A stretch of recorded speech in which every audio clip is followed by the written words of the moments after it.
Hello, this morning we're heading to the classroom. The Prime Minister started the week telling us all to do our homework. Without a solid foundation in maths, our children risk being left behind, shut out of careers they aspire to and the lives that they want to lead. But the problems in schools are much more complex than 1, 2, 3.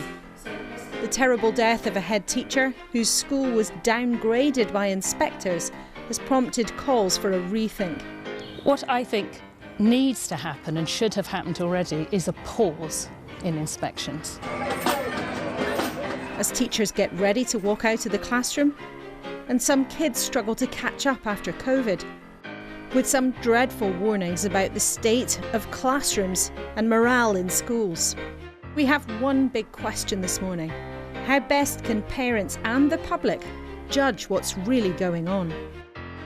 For her first interview since the death of Ruth Perry, the Chief Inspector of Schools, Amanda Spielman, is here to answer our questions.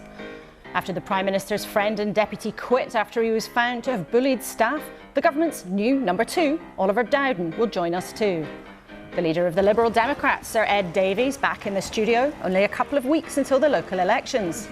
Vying for attention with Labour, still well ahead in the polls, their pension spokesman, Jonathan Ashworth, is with us too. And with me at the mega desk, we have a fantastic panel for you this morning. Henry Dimbleby, foodie, author, who until last month was helping the government with their plans. Lorna Hughes, the editor of Scotland's Sunday Mail that's made the running on a series of important stories about the SNP. And the voice of thousands of teachers and critic of Ofsted, Mary Bousted from the National Education Union.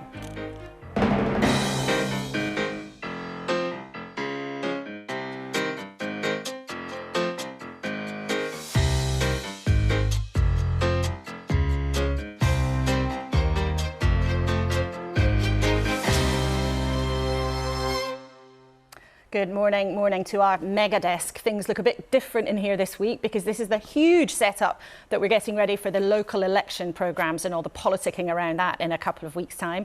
And you're joining us on BBC Two because of all of those impressive souls who are getting pounding on London's pavements on the marathon over on BBC One. But thrilled you're with us here on Two. Let's start with a look at the front pages of the newspapers. There they are. The Observer claims the Tories have a plan to politicise the civil service after the RAB scandal. The Sunday Times has a fascinating story about an MI6 spy. The Sunday Telegraph says the Home Secretary is ready to defy judges on migrants. The tabloids, the Scottish Sunday Mail, the SNP cops hunting for burner phones. We'll talk about that with the editor of that paper who's with us. And the Mirror with some details of Boris Johnson having another lavish £4,000 a night holiday, they claim. But let's start with our conversation about what's going on in our schools. Welcome to all three of you. Thanks for being with us this morning. Mary, firstly to you, is the way that schools are inspected working at the moment? No, it's not working at all. The problem is the crisis has now come to a fore, but it's been a problem which has been growing over decades. And the problem is that Ofsted doesn't inspect schools fairly, and that Ofsted doesn't know whether it raises qualities in schools at all. It has no research to back up the claims it makes about, getting schools to be better at teaching and learning. And the problem that teachers and leaders have is that they've got no idea which inspection team will turn up at their school, one which will do a decent inspection or one which will be aggressive and demeaning. So you think there's variability in the system, but conversation has really come about because of the very sad death of Ruth Perry, a head teacher who took her own life. There's an interesting history to something quite similar that happened in Scotland, Orna, where schools are run differently, they're inspected differently, but just tell us about what happened. About 15 years ago, a teacher died in the Borders, and certainly it was decided that there was inquiry, and it was felt that she had taken her own life as a result of an inspection.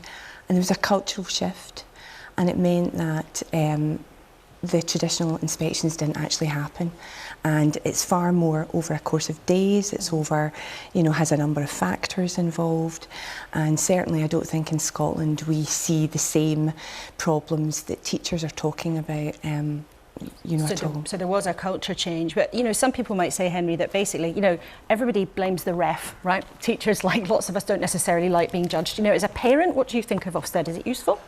So I've been a parent. I've also been a governor in a state school in Hackney, my children's state school. Clearly, you need someone. It is useful to have someone holding you to account, and I think that the conversations at the Ofsted inspection that we had as governors were very useful to us to help ask the teachers. What I worry about, however, is when you get your excellent, this huge gap between inspections. So I do think it should be a little bit more supportive, little and often, rather than a kind of a judgment. Make or break it's the process enables you to ask the right questions. Okay, well, lots to get into with the Chief Inspector, so we're going to talk a lot about education this morning. Thank you all three of you for now. Let's go to the classroom then. In January, the head teacher, Ruth Perry, took her own life while she was waiting for an Ofsted report to be published. She knew it would downgrade the school she loved from outstanding to inadequate, the lowest measure. But her death has supercharged a conversation that was already rumbling about how England schools are inspected and graded, and it's led to many teachers expressing concerns about the pressure. Now, this week, Ofsted said it was going to make some changes in particular elements of their inspections after Ruth's death, but her family has clearly laid the blame for what happened at Ofsted's door, and they're calling for a halt to all inspections. There is no doubt in my family's mind at all that Ruth killed herself because of that Ofsted inspection. She was fine beforehand. She was not fine during and after it. So it is a potentially dangerous system. Now, to be clear, no one can know exactly what was going on in Ruth Perry's mind, but you hear how clear her family's conviction were about what was happening. Welcome to you, Amanda Spielman. You're the Chief Inspector for England's schools, and it's the first time that you've spoken since that terrible event. What is your response to the family's very clear view that the downgrade of the school played a part in her death? Well, first of all, Ruth Perry's death was clearly a tragic event. It's something that I and my colleagues at Ofsted feel very deeply. And of course, we have the most profound sympathy for her family and for all the Caversham school community. Of course, there'll be a coroner's inquest, I hope in the not too distant future, and we will be fully cooperating with that, sharing everything that we have from the inspection. But do you think that the inspection came to the right conclusion? I do. I think the findings were secure, and I think the inspection team worked with the professionalism and sensitivity that I would expect from our inspectors. Have you any concerns at all about what happened during that inspection when her school went from outstanding to inadequate? From what I've seen, I don't have any reason to doubt the inspection. Inspection is a sensitive process. We are there looking for children, looking for whether education is right for children, looking at whether protecting children's welfare is happening the way it should. Sometimes that can mean we have very difficult, very sensitive conversations in an inspection. Our inspectors are trained, prepared, they've all worked in schools themselves. They really understand what it feels like at the receiving end. We've taken a look at the report into Caversham, as you would expect, and we can show the summary to our viewers this morning. Now, it was marked good on the quality of education, good on behaviour, good on personal development, inadequate on leadership, good on early years provision. And if you look further into the report, there's some quotes there. Pupils enjoy coming to this welcoming and vibrant school. Relationships between staff are warm and supportive. And when you look at that and you read the report in full and you listen to the outpouring of concern there's been in that community and terrible sadness, can't you help but conclude that to judge a school with one blunt word, inadequate, is to blunt a system? So first of all, it's really important for people to understand that we do look at safeguarding as well as all the aspects of quality of education. We look at behaviour, we look at personal development, we look at leadership and management.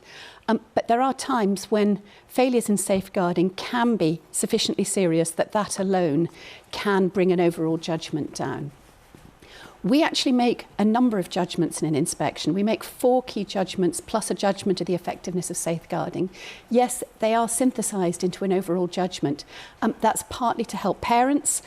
We know that parents like the clarity and simplicity of the model. It's also because the wider system of school accountability that government operates does use those overall judgments. So it's not for us to say we're going to fundamentally change the grading system. That would have to be a bigger government decision. But there has been a huge conversation in the last couple of weeks about boiling all the complexities, all of the knowledge in a school, all of the environment and the atmosphere down to a school, down just to a one-word label. And you say there that parents want it, but we have been inundated with emails from our viewers about this subject. Suzanne, who's a parent, says, I'd like to know why Ofsted are continuing with this scoring system. Labelling a school good or bad doesn't give me a choice. The submitted report is clear and fair.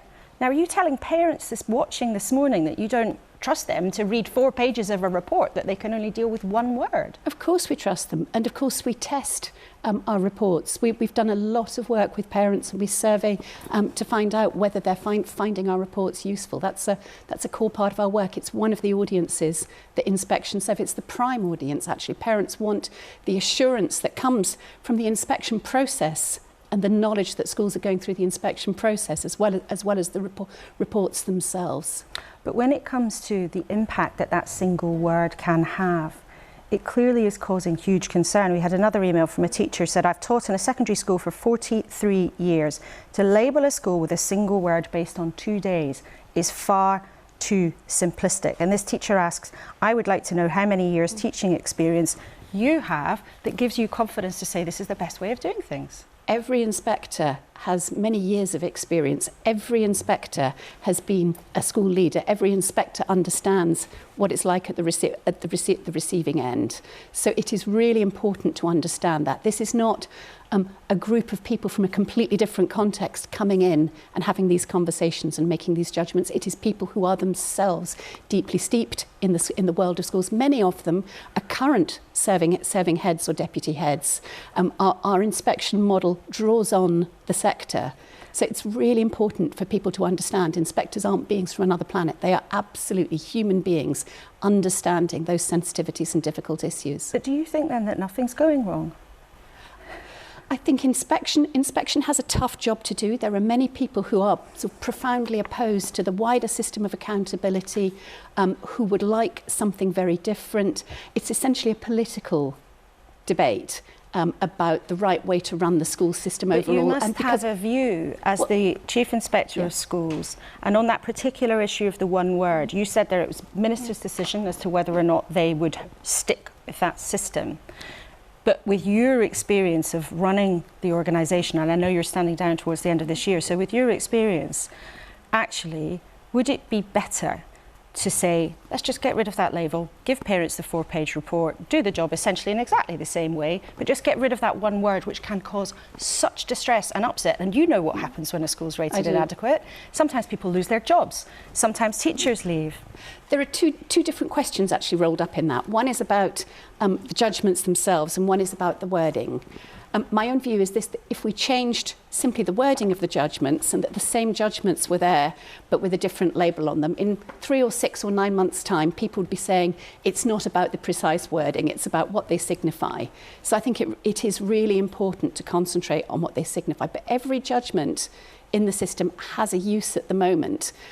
They are used for, not just for parents but also for government, both in allocating support and in deciding where interventions are necessary. So it would have to be a bigger, wider reform of the education system to do that. We have designed the inspection model and the set of judgments to fit the education system as it's currently conceived. It would be possible to run the whole school system differently, and you might design inspection differently for that.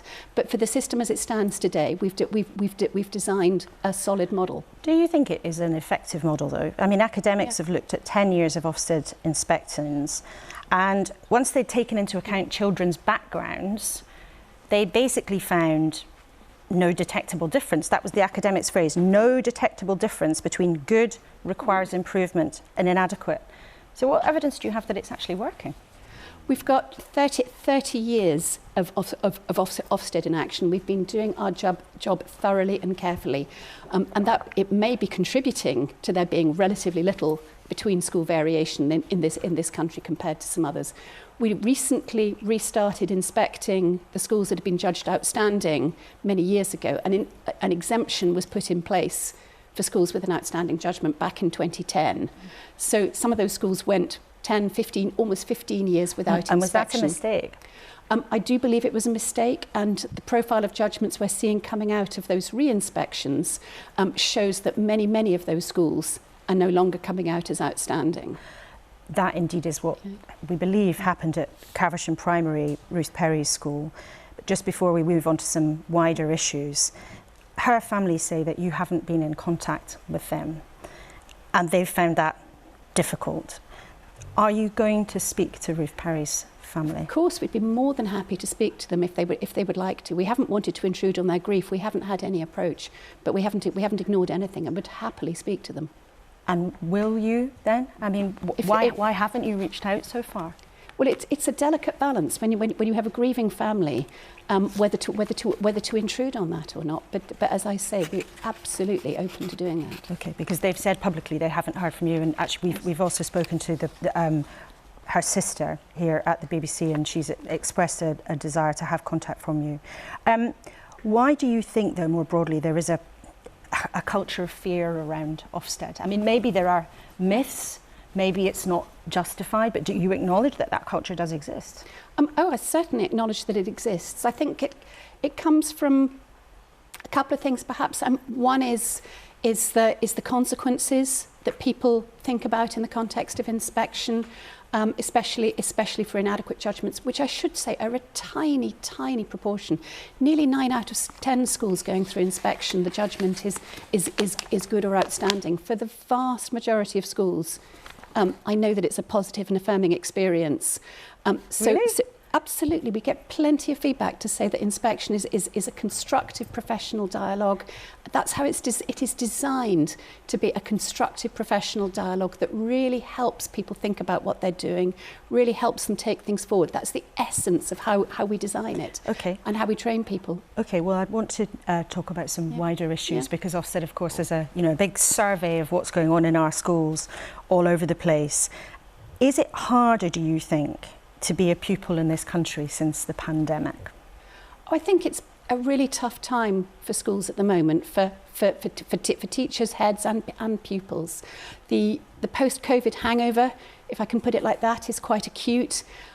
We've got all the different post-COVID problems. During COVID, schools did do a fantastic job. Coming back, they've got pupils not just with sort of academic catch-up needs, but also with greater mental health difficulties, with more special educational needs. Behaviour is challenging, socialisation's delayed.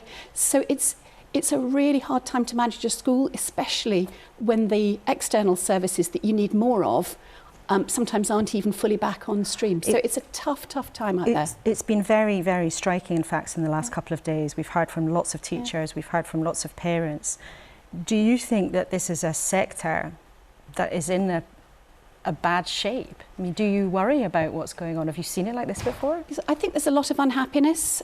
Obviously, there are disputes with government about pay and funding. There's clearly a lot of bad feeling around. And when there is bad feeling around, Ofsted often becomes a sort of lightning rod through which the tensions and frustrations can be discharged. Do you think you're being unfairly blamed? I think it's really important to understand that there's a wider disagreement here between different factions about how schools should be run, how school accountability should work more broadly. We're just one part of that system. We're not the regulator. We don't make decisions about what happens to school. We are just the inspectorate going to look and see whether children are getting the experience they should in schools. But it's interesting because we've heard and read a lot of anxiety and also a lot of anger towards how Ofsted inspectors sometimes behave, a lot of anger with how the organisation operates. And I don't think anybody would doubt your good intentions, but listening to you this morning, I think some of our viewers watching might wonder if you really understand the depth of feeling if you really get the strength of feeling towards Ofsted? I absolutely do, but I also look very hard at what we actually hear back from inspections on the ground. So I think it's really difficult when you've got both the reality on the ground and also perceptions that can sometimes get exacerbated by external narratives. What do you mean by that? If people hear about inspection but haven't actually experienced it, especially not experienced it in recent years, they may come to believe things that aren't actually true.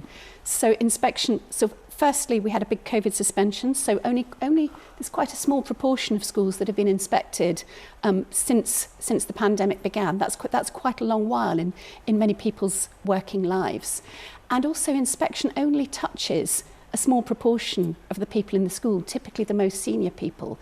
So you may make something that's a really constructive conversation, but you can't, there simply isn't the capacity in the system to go out and talk to meet every teacher, talk to every teacher. I wish there were, but we have to work within the constraints that are set. One of the things that many people are concerned about that's happened also since the pandemic is the rate of absences. Yes. Now we know there's a significant increase. Some latest figures suggest there are 140,000 children, I believe in England alone, who were regularly, severely absent. Where are all these kids who are missing so much school? Well, firstly, it's clear that some children have fallen out of the system entirely, and it's really hard to know what's going on. Our responsibilities are to inspect schools and colleges and apprenticeships, so it's hard for us to know where they are, but we have expressed significant concern. But there's also, within that, far more children who are attending some but not enough school.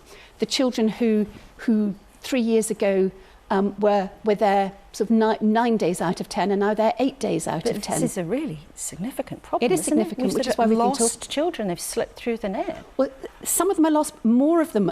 There's a really big group of children who are not attending school enough to really get the most out of it, to get the benefit of education. You do need to be there day after day, week after week, month after month.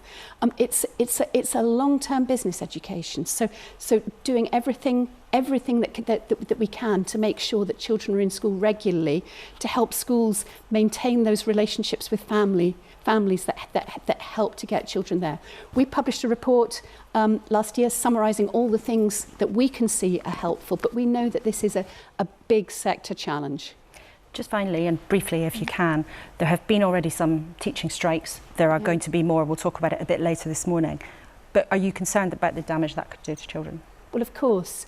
Children have missed a great deal over the last few years. It is so important that their education continues and is interrupted as little as it can possibly be. So would you urge the unions not to walk out, or the governments to pay the teachers more? I hope that disputes can be resolved rapidly and constructively, because we know that children need to be at school. OK, Amanda Spielman, thank you so much for giving us your time this morning, Chief Inspector of Schools in England. Thank you very much indeed for taking all of our questions. Now, please do let us know what you thought of what Amanda had to say. You've sent us so many emails in the last couple of days, more than on any other subject we've covered on the programme, in fact. And we'll check in shortly with the leader of one of the big teaching unions, Mary Bousted. But contending with schools is just one of the things on the Prime Minister's list. 48 hours ago, he lost one of his biggest allies. Dominic Raab quit after an independent report said he had bullied staff, although he certainly didn't agree. Look, if someone had hurt feelings because of something I did, of course, I want an empowered team. Vast majority of the civil servants who worked for me were brilliant, fantastic, and actually relished the energy, the challenge, the drive that I believe I brought. But of course, I don't want to upset anyone, and I made clear that I'm sorry for that. But that's not bullying, and we can't deliver for the British people if the bar is that low. Well, the newly minted Deputy Prime Minister, Oliver Dowden, joins us this morning. It's you in that number 2 spot now. Thank you for coming in. The departure of your former colleague, Dominic Raab, has prompted a bit of a conversation about bullying at work, what is bullying and what is not. Are you confident that you have never bullied anyone? Well, I think people that have worked with me and know me well would never accept that characterisation of me. Of course, we all have our frustrations. We're all working hard to serve the British people. It's interesting, though, isn't it? Because Dominic Raab, I think, has got some people thinking about what bullying is at work, and it may not be in 2023 what people had traditionally thought. So are there any moments that you can think of when maybe you wish now, or you wonder if your behaviour might have been perceived like that by a member of your staff? Well, of course, we all work hard to be as professional as we possibly can. But at the heart of it, and I think anyone who has worked at the top level of government, and I've been fortunate enough to serve as a cabinet minister, knows that we're in highly pressured situations. And I certainly don't want the outcome of this to be, and it certainly won't be the case for me, that there will be any letting up in the high standards I expect of civil servants. But I think, Laura, you're right to say times have changed. And indeed, if you look back to what happened, it was no great secret what happened with Gordon Brown when he was Prime Minister. I don't think that kind of conduct from him would be acceptable in today's climate. I had a funny feeling that you might mention the legends about Gordon Brown's behaviour in office. I thought that might come up. But the question here is also being raised by Dominic Raab is about the civil service. Now, he's essentially accused people of trying to block him and somehow some kind of conspiracy of people who are out to get him. Isn't actually the truth, which is what an independent senior lawyer found, that he behaved badly sometimes, he was warned about his behaviour sometimes, and then he got found out and he lost his job. I mean, is it seemly for him to be trying to blame other people for his mistakes? Well, I worked with Dom Raab a lot, and I think particularly of the time when he stood in for Boris Johnson at the height of the COVID pandemic. I have great respect for him as a public servant, but Dom was very clear that if there was an adverse finding against him in this report, he would resign. Dom is a man of his word, and he civil stuck by servants that. were actively trying to block him. I mean, that's what he's done. He was accused of something, he was found to have gone wrong, and he said, aha, yes, but those people, they were trying to stop me doing what I was doing. Well, have you seen civil servants trying to block government? Well, in my experience, and we all have different working styles, I think of things that I've been able to achieve together with civil servants. So I think of the height of the COVID pandemic, when we had all of the theatres and everything else shutting down. We worked together closely as a team with the Treasury, with Number 10, to negotiate that £2 billion culture recovery fund that saved arts and culture in this country. So I think we can work constructively together. What I would not want to be the outcome of this is that there is some kind of diminution in the ability of ministers to expect the highest standards, because in the end, senior civil servants and senior ministers are united in their goal of serving the British people. I do think that out of the report, there is a need to look at our processes around that, and that's why we will be looking at it to see whether we can make it simpler, fairer and less complex. But do you believe Dominic Raab when he says that is what has happened? Or do you believe the people who expressed their concerns to this independent lawyer who found that in 2 cases he had behaved as a bully? Well, the Prime Minister set up the Tolley report, and Tolley produced a very extensive report, and there really isn't much further I can add to that. I thought it was very comprehensive. I'm not asking you to add to the report. I'm asking you who you believe, Minister. But you raised first of all, Laura, the allegations. There really isn't anything further I can add in respect of that.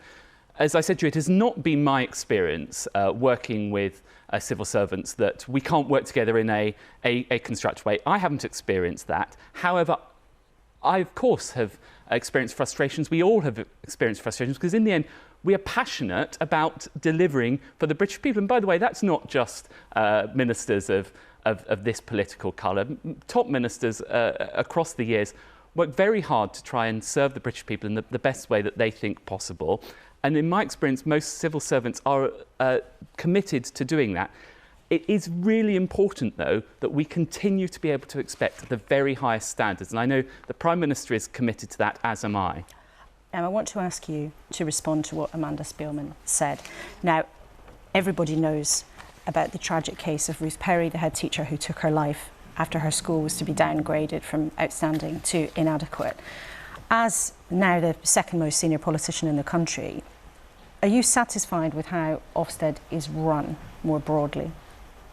Well, I have, of course, overall confidence in how Ofsted is run. If you forgive me, I wasn't able to hear fully the interview that just took place. I think it is the case that if you look at this tragic case of the head teacher that took their own life, the way in which safeguarding issues are treated, and it's very important, of course, we uphold the highest standards of safeguarding, the proportionality of that in terms of the overall rating of the school does need to be looked at. And I believe that Ofsted are committed to doing that. Sometimes that is then over the top, do you think, in the way it can switch the whole judgment of a school? Well, I think it's important that a proportionate approach is taken. And my experience of working with teachers is they are passionately committed to supporting the children in their schools. But it is also right that we do expect high standards, and Ofsted has been a pivotal part in delivering that. And if you look at what's happened under this government, for example, 88% of schools are now good and outstanding. We have to be able to hold teachers and head teachers to account to make sure they're delivering for the pupils and the parents that they serve. But we don't want to do so in a way that excessively puts focus on one issue over another. Now, I'd like to ask you about something else, an unfolding, very dangerous situation, it seems, in the African country of Sudan. Now, the United States is evacuating their diplomats. France is going to start trying to bring some of its nationals home, as we understand it. Why is the UK just telling people to stay inside? Well, our first priority is, of course, to protect British well, why not help nationals. people leave then? Laura, if you'll let me explain where we are with this situation right now. Clearly, it is a complex and fluid situation. It is the case that the Ministry of Defence is acting in support of the Foreign and Commonwealth Office. Now, you would not expect me right now for security reasons to comment on movements on the ground, but that is the current situation. What I would say to British nationals who are in that country, they should follow the advice, which is to stay indoors, to make the Foreign Office aware through their website of their location. It sounds like you might therefore be preparing to help people get out, and other countries are talking about this. Now, nobody watching would want you to give specific security details, but other countries are doing different things. It sounds like you might be preparing to help British nationals get out. Is that true? Well, you reference what's happened in other countries. What I would say is the situation in Sudan is very different, for example, to what you saw in Afghanistan with op pitting. Clearly, we don't kind of have the level of personnel and so on there that we had in that situation. So the current advice for British nationals is to stay at home, to make the Foreign Office aware of their situation. As I say, the Foreign Office are being operationally supported by the Ministry of Defence actively, but I can't give you any further comment. Okay, now I know today, finally, you want to remind everybody about the loud noise that's going to go off on every single mobile phone in the country this afternoon, this test of the emergency alert. Some of the papers have said this is a sort of new level of nanny statism. Why are you doing this? Well, I wouldn't accept that characterisation. If you look at countries around the world, whether it's the United States, Canada, Japan and elsewhere, they have emergency alerts on phones as another tool in the toolkit of keeping people alerted during an emergency. What we're going to do this afternoon at 3 p.m. is test the system. Now, it's a bit like when the fire alarm goes off at work. It can be a bit inconvenient and annoying, but I think in future people will be grateful that we tested the system. And what I would say to your viewers is at 3 o'clock, when this siren, which I should say is about the volume of a phone call goes off, you don't need to do anything. It's just a test. OK, well, people will be noting that down, I'm sure, and just thinking, we've never had a fire alarm go off in this studio, so I hope that never happens. I don't want to tempt fate. Oliver Dowden, thank you very much indeed for coming in. Just, I think, 2 days into your new job as Deputy Prime Minister. Great to have you here as ever. Thank you for your time. Well, we've heard just there from the government this morning, but of course, too, at length from the boss of Ofsted, Amanda Spielman. Now, she told us she has no reason to doubt what happened with the inspection of Caversham Primary, the school of Ruth Perry, the head teacher who sadly took her own life. Mary Bousted, you speak for thousands of teachers. Now, you are a critic of Ofsted, but I'm fascinated to know, what did you make of what Amanda Spielman had to say? Well, I thought it was very notable that Amanda Spielman accepted that Ofsted created a culture of fear in schools. I thought that was the first time that has been accepted. How that then squares with her judgment that it's a positive and affirming experience, I'm very puzzled about that. It's clear to me that the reason why there's a culture of fear is because Ofsted is not a functional inspection agency. Nobody is arguing that schools should not be accountable. I am not arguing that there should not be a system of inspection in schools, just not this one. Although she didn't say Ofsted has created the culture of fear. She did accept there was a culture of fear around inspection, but she didn't say that is on Ofsted. In fact, she named some other factors. Well, what she's saying is that teachers and leaders have to deny the evidence of their own senses. Now, she did say that, you know, Ofsted's own feedback showed that leaders found it a positive and affirming experience. That is just not something that my members tell me. And indeed, when that claim was tried to be verified by a journalist, he went to the Ofsted helped him to go on the website. The questions, the survey by which they make that claim is completely inadequate. It asks leading questions. But in fact, during that, you know, there are different views on this. And in fact, during our interview, we had an email in from one parent who said, "Thank God for Ofsted." And we've had another email from a viewer called Elaine saying, "We'd all love not to be measured in the workplace, but it's not realistic. In private industry, we're measured every day and every month. Schools can't duck the importance of this." Nobody wants to duck the importance of being measured, or, well, being measured, but we have to be you've got to be measured by a system and by people who know what they're doing. Ofsted have changed their inspection framework 5 times in the last 9 years. So you've got schools constantly running after a new inspection framework. The latest inspection framework, where you've got non-specialist inspectors inspecting subjects they've never taught, phases of education that they've never taught, which they have no degree knowledge in. They're using crib sheets to go round, asking early years children where their writing is. This is an inspectorate which has lost its legitimacy. Well, it's interesting, Lorna, before our interview, you were telling us what happened in Scotland, where there was a real culture change in how inspections were carried out. As with ever, when these things become a big political and fraught debate, there is a risk, isn't there, for organisations that they end up being tin-eared to concerns. I mean, do you think there's a risk for Ofsted of that here? Yes, absolutely, yeah. I think that it's very obvious that things could be done differently. As you say, there needs to be checks, there needs to be balances, there needs to be inspections. But I do feel that perhaps putting schools under 2 days or a day and having to get ready for these inspectors coming in, being inspected by people who clearly don't have the qualifications in the actual departments and disciplines as well, I think that's concerning. You know, I would say that the model that exists in Scotland sounds to me an awful lot better as a parent and as a teacher.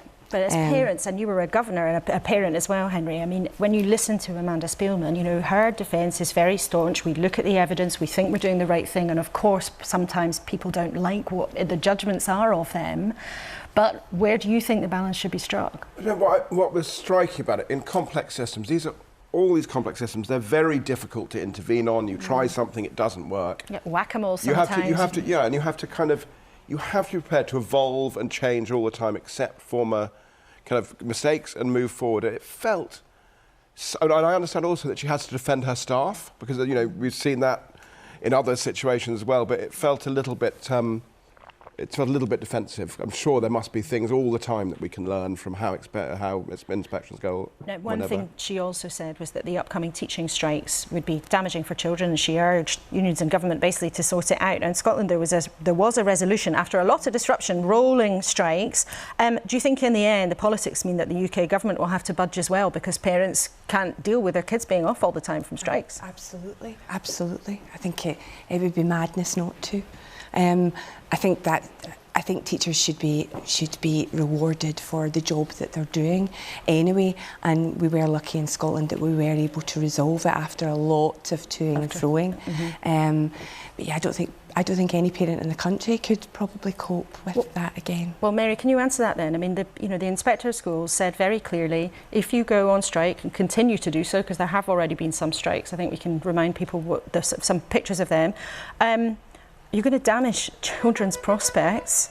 What do you say to parents who feel that this morning? Just sort it out, get on with it. Well, we would love to sort it out, and we don't want to damage children's prospects, but it's the government which is refusing to negotiate.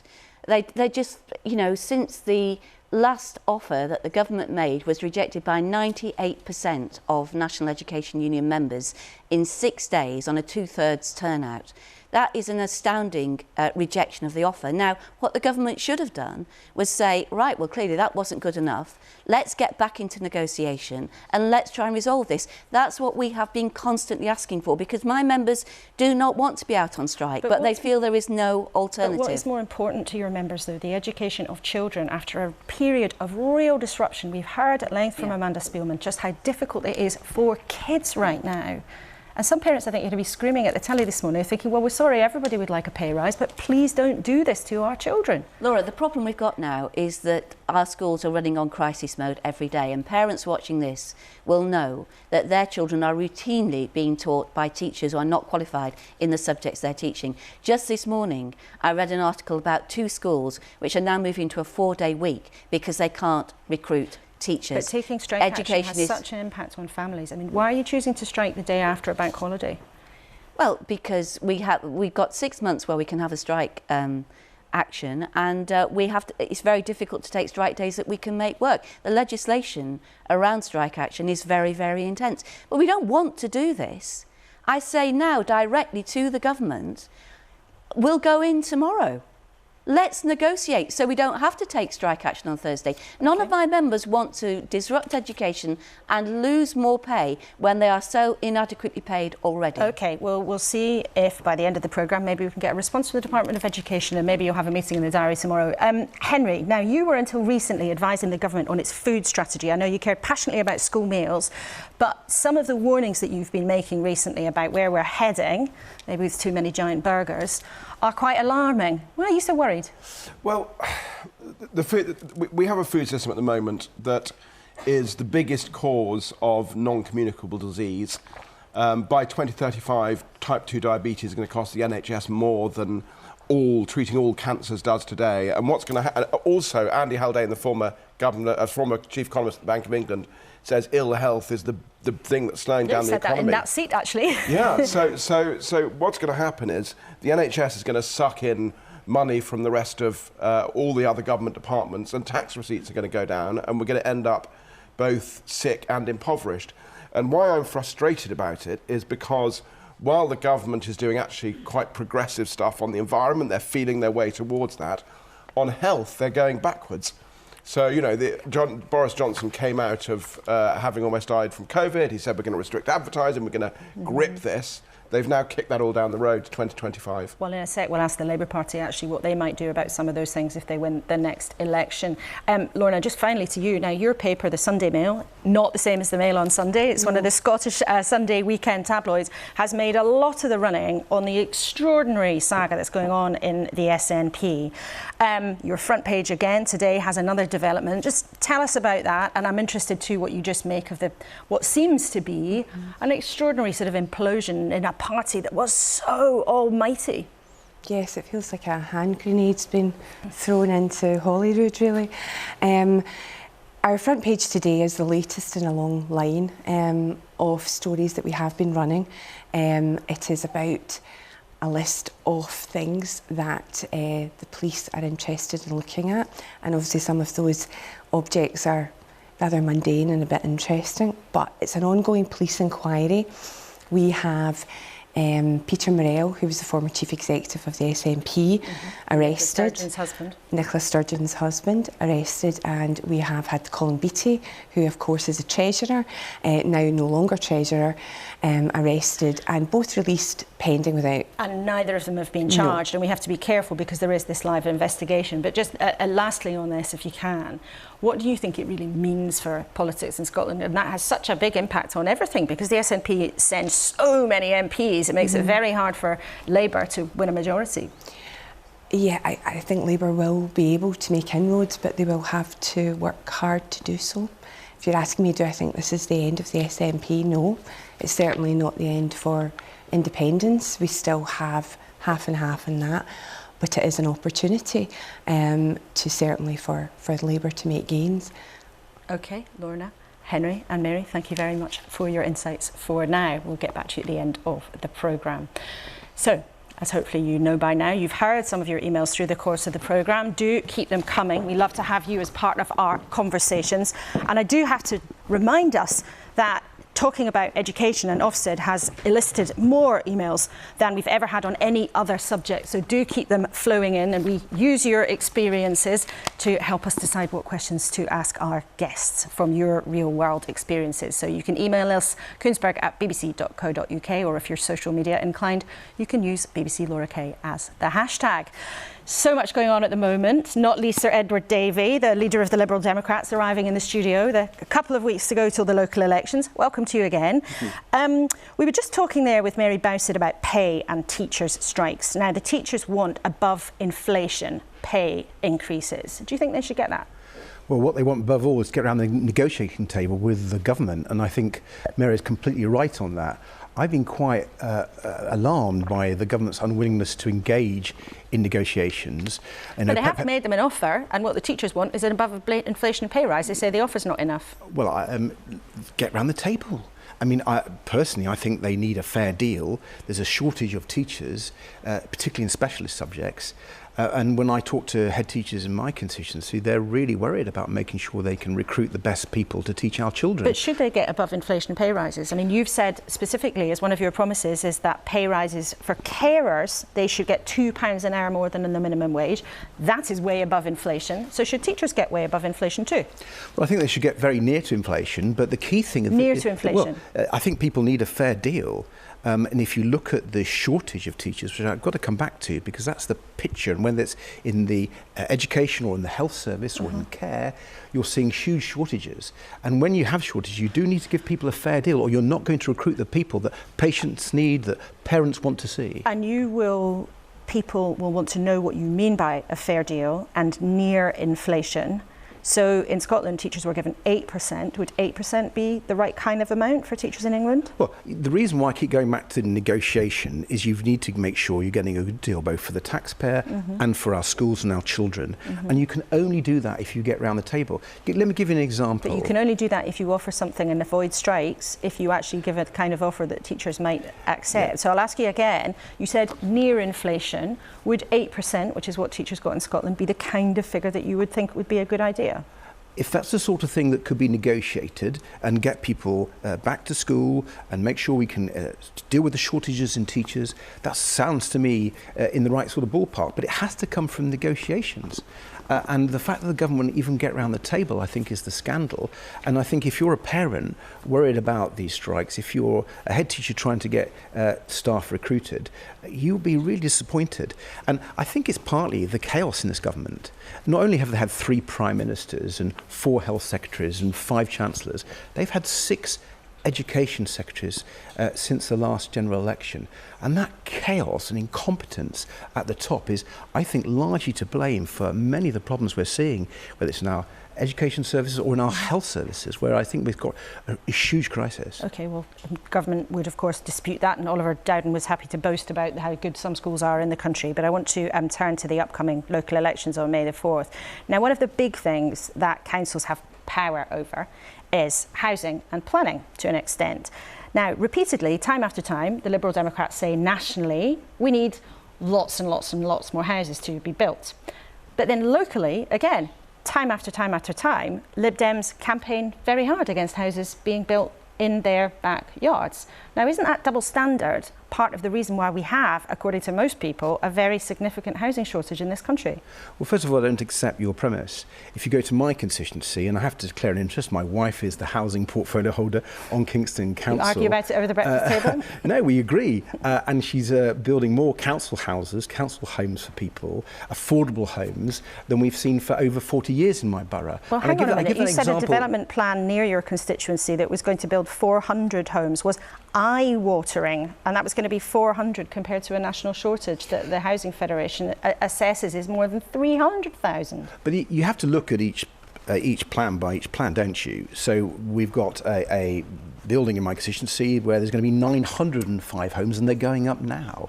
So I can take you to places both in my constituency and other areas controlled by the Liberal Democrats where we're building lots of houses. But here's the key question. Here's the key question. The problem I have with the government's approach is they have a developer-led approach to housing. And that has resulted in the wrong types of homes being in the wrong places. Don't believe me, that's what Theresa May has said. What Liberal Democrats want is a community-led approach to housing, and all the evidence shows that results in more houses being built that more meet the needs of the local people. They're in the right place. They have the social infrastructure that's needed when you build more houses. And I'm really proud that that's the Liberal Democrat policy, and that's the approach we adopt where we're in power. So I'd say at the next election, if you want the right sorts of homes built in your community, vote Liberal Democrat, because they're going to listen to the community and they're going to make sure the local plan, with all the controls that central government put on it, and they put loads of controls, are really unfair, actually, undemocratic, but with all those controls, Liberal Democrat councils will listen to the local people. OK, well, we will see what happens in those upcoming elections. Ed Davey, thanks for coming in. It's always great to have you with us here in the studio. Thank you. Now, we've just been talking a few minutes ago to Henry about the food we eat, and you probably saw that inflation this week slowed a little bit, but food prices kept going up and up and up and up. So what we need to stick in the fridge is still getting more and more and more expensive. The Labour Party today is saying that more should be done to stop food prices going through the roof. Let's talk to Jonathan Ashworth, who is the party's pensions spokesperson, who's with us. Hello again. Good to have you back in the programme. Now, you say that food prices must be brought down. And it's interesting, in this studio in the last few months, we've had the boss of Unite Union and the boss of one of our biggest supermarkets both saying some companies are profiteering when it comes to food pricing. Do you agree with that? Well, look, I think what's happening at the moment is that the government are asking the British people, or demanding the British people, pay the price for 13 years of economic failure. We've got families paying more in tax. We've got families paying more for their energy bills. And I'm here asking you a straightforward question about whether food companies are profiteering and making things harder for people. Let me finish this point. They're paying more on their energy bills because of a failure to invest in our energy infrastructure. And we're also paying more for food. The weekly shop is costing the average family around £700 extra a year now. And why is our food price increase the highest in the G7, higher than other countries? Well, it's because of the failure to invest in our energy infrastructure. Because food processing. The boss of one of our biggest supermarkets and the boss of one of the biggest unions in the country have both said it is also because some companies are profiteering. Do you agree with that? There's a number of factors, but the ones which are in the government's control is let's deal with energy bills for those high energy intensive companies in food manufacturing and processing. For your view that we've explained to our viewers that they've heard said before that part of the problem here, and you're right to outline other factors, but part of the problem here is that companies have been profiteering. Where there is excess profiteering, where there is excess profiteering, obviously the regulatory bodies should look at that. But there are. Do you think there is? But there are. Well, we've not had an analysis from regulatory bodies to tell us what's happening in the market. But what we do know is that food manufacturing companies are facing higher energy bills, and the government could extend the windfall tax to support those food manufacturing companies and bring down their energy costs, which will bring down food prices. You could also deal with the labour market shortages in the food manufacturing sector, which is why I proposed significant welfare reforms to get people back to work, to deal with the traps in the benefit system by offering people an in-work guarantee by reforming things like the work capability assessment. The government are refusing to do that. So there are policies you can pursue to bring down the costs on British families at the moment, but the government are not doing that. But you say also that Labour would cut red tape to improve food supplies in the country. Yeah. What do you mean by that? How would that happen? Well, you've got to look at you've got to negotiate a veterinary agreement so that you can improve with the European Union. So you can improve. So that's what you mean by that. You can improve your Brexit arrangements on when it comes to agri products. That would actually cut red tape. It would bring down costs. A lot of the food associations have called for that. Except if it's to do with the EU, food inflation is actually also a massive problem in European countries. So the food inflation rate for the EU as a whole was identical to that of the UK in March. So it's not really about us not being in the EU. But we've got the worst inflation rates in the G7, yeah? And that is because of our failure to invest in energy infrastructure, our failure to invest in renewables, in gas storage, in cladding insulating our buildings. If we took those measures, we would bring inflation down overall in the United Kingdom, and that would bring food inflation down as well. And of course, if you deal with labour market shortages in the food industry, which is what my reforms would help with, would also bring down costs. Let's talk about a different aspect of this. So we've been talking to Henry Dimbleby about food advertising. Now, the government did have big plans to do things like ban, I was going to say bog off, buy one, but it felt rather rude, buy one, get one free offers in supermarkets. Now, would Labour ban buy one, get one free deals for junk food? That's not what we're proposing at the moment, but we do know that we need to have an obesity strategy because, and I know this from the days when I led for the Labour Party on health matters, we have an obesity crisis in this country. Many of our children are leaving school, particularly poorer children are leaving school obese. We can see the huge pressures that is putting on the National Health Service in terms of diabetes. So why not do something ban those offers? Because look, families are struggling at the moment. I mean, they're paying more in tax. Do it in future they're paying more in tax than the Conservatives. They're paying more for their energy bills. They're paying more for their mortgages and rent because the Conservatives crashed the economy last autumn. So this isn't the time to impose more costs on families. But are you saying, therefore, that you might consider doing that in future when people aren't so hard up? Look, we've got to take measures to deal with obesity. One of the other issues is that, look, we've cut, or the Conservatives have cut, public health budgets. So a lot of obesity services have been scaled way back under the Conservatives. I'm asking you what you would do about it if well, you win the election. So you're not proposing that at the moment? We're not proposing that. We've not got a plan for that. What about a ban on junk food advertising? Well, that is something that we've looked at in the past, and it's something which we have called for in the past. I mean, the government have actually legislated for it. I mean, the government are supposed to be doing that anyway. So we'll wait and see as the government actually implement their own legislation. I think they legislated for it in 2021 from memory. And it hasn't yet been fully implemented. No, but Matt Hancock introduced it, so it'll be interesting to see whether the government actually come back to it. Just lastly, on something else that's happening in the business world at the moment, is it all over for the CBI, do you think? Will Labour cut its links with the CBI? Well, we have done. You have done? Yeah, we have. Formally? We have done. I mean, look, we've got to see whether the CBI can... What do you mean by that? Have you ceased all contact with him? Absolutely. Yeah, and I think the government have as well, as I understand it. And I think, I mean, the revelations, the stories have just been absolutely shocking, haven't they? I mean, unbelievable that...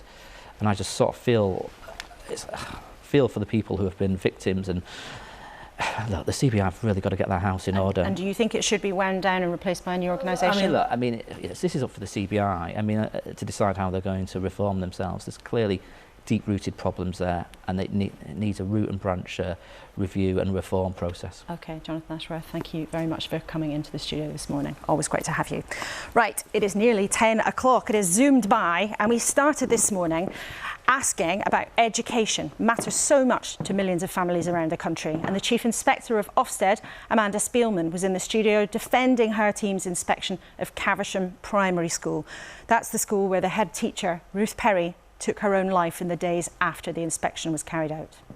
I think the findings were secure, and I think the inspection team worked with the professionalism and sensitivity that I would expect from our inspectors. Have you any concerns at all about what happened during that inspection when her school went from outstanding to inadequate? From what I've seen, I don't have any reason to doubt the inspection.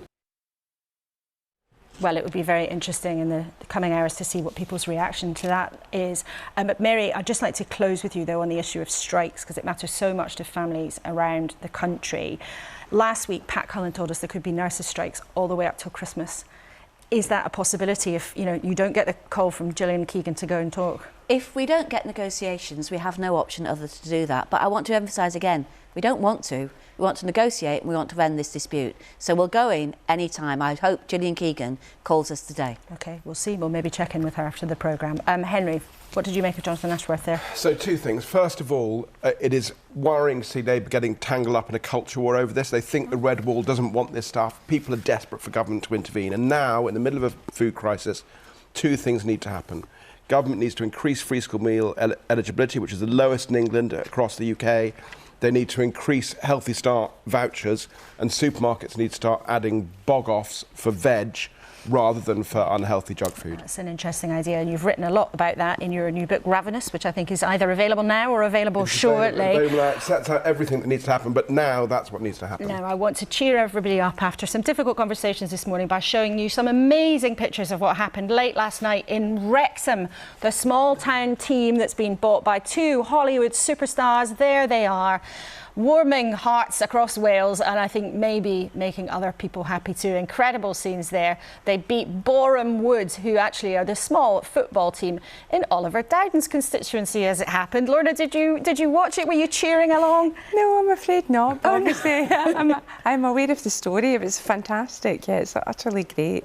Well done. Mary, have you been following this story? It's an incredible kind of Hollywood... I did ask my husband late last night, did Wrexham win? And he was amazed because I hate football. So he poured scorn on me for my Johnny-come-lately interest in football. It's turned you. It's turned you into a football fan. Goodness me. And Hollywood. And very, very Hollywood. It probably will be a movie before too long.